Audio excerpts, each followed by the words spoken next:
All right, let's dive into some 2,500-year-old wisdom that's going to totally flip what you think you know about modern leadership. We're talking about Laozi, and his guide to managing people is, believe it or not, more relevant than ever. So let me just ask you this straight up. When you picture a fantastic leader, what's their #1 goal? What are they trying to do for their team, day in and day out? I mean, the modern answer seems like a no-brainer, right? You want to build a smarter, more capable team. We pour so much money and energy into training, workshops, you name it, all to make our people sharper, faster, and more skilled.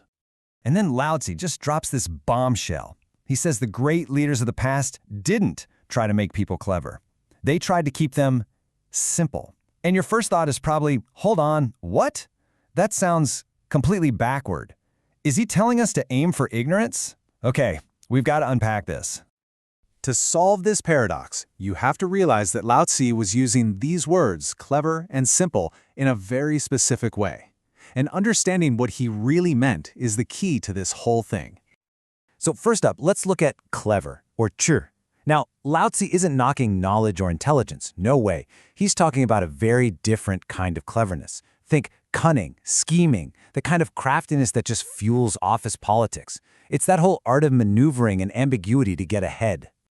And we see this destructive cleverness everywhere today, don't we? It's that person who's a genius at gaming their performance metrics. It's the team that masters strategic ambiguity so they never have to commit. It's all the energy wasted on turf wars instead of the actual mission. All this cunning, it just creates friction, wastes time, and absolutely tanks trust. Okay, now for that really controversial word, simple, or you. This is the big twist. This is not about being dumb or foolish. For Laozi, it means getting back to a state of authenticity. It's about being genuine, straightforward, and uncorrupted by all that scheming. You know, it's that old idea of great wisdom appearing simple. So, now that we have these new definitions, clever as scheming and simple as authenticity, we can finally see the core problem that Laozi was trying to solve in any group of people.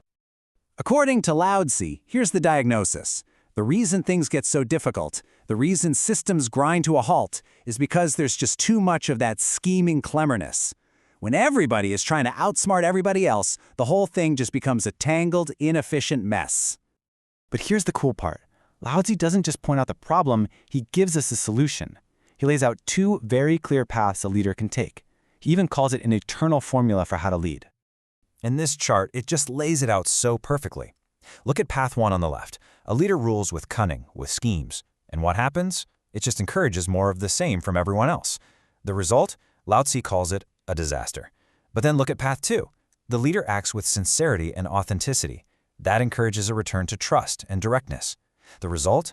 A blessing for the whole organization. You see, the leader's own approach basically sets the thermostat for the entire culture. Now, if you consistently choose that second path, the one of simplicity and authenticity, you unlock what Laozi calls a kind of leadership superpower, mysterious virtue. This mysterious virtue, or xuan de, is this really deep, profound quality. But its secret ingredient, the thing that makes it so powerful, is that it seems to work completely backwards from how we usually think things should work. This quote right here, this is the heart of it.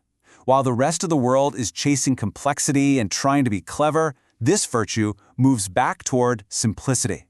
While everyone else is being strategic and political, it embraces being direct and authentic. It's a powerful, powerful form of reverse logic. And this is the roadmap. It's brilliant. First, you have to really understand the formula, those 2 paths. Then, you consciously choose simplicity, embodying that mysterious virtue. By embracing that reverse logic, acting against the grain, you eventually get to what Laozi calls the great harmony, a state where the whole system just works, smoothly, naturally, almost effortlessly. Okay, so this all sounds great for ancient China, but what does it mean for us, right now? In our world of Zoom calls and quarterly reports, how does this actually help? Well, if you're a leader in business, it means focusing on building a culture of real trust and transparency instead of creating complex KPI systems that just force people to get clever. If you're a policymaker, it's about designing simple, clear rules that people can follow, not complex ones that practically invite loopholes. And really, for every single one of us, it's a call to focus on being genuinely authentic, not just on appearing clever or strategic. So the bottom line is this. Laozi is teaching us that great leadership isn't about being the most cunning person in the room. It's about making a strategic choice to be the most authentic, creating a space where all that political friction just melts away, and people can finally work together and thrive. So I'll leave you with a challenge to think about. In your own work, in your own team, what is one simple, authentic act you can take this week to cut down on some of that clever political friction? It's a powerful question. Thanks for tuning in.